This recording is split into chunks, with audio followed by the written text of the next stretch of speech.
იუსტიციის სამინისტროში სტაჟიორთა შერჩევა დაიწყო. კანდიდატების შესარჩევი კონკურსი 3 ეტაპად არის დაყოფილი.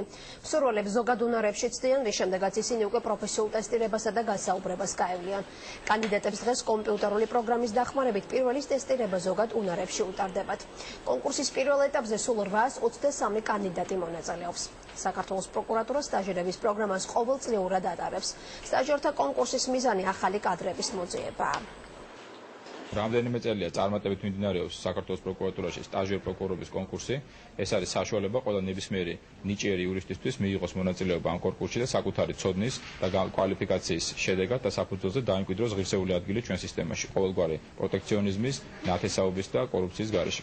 ეს იყო გამოცდის პირველი ეტაპი, ანუ გამოცდა ტარდებოდა უნარჩვევებში, იყო საკმაოდ რთული, საშუალო სირთულის, იმედი მაქვს გადავლახავ და ასევე წარმატებას უსურვებ ყველას, ვინც მონაწილეობას იღებს ამ კონკურსში.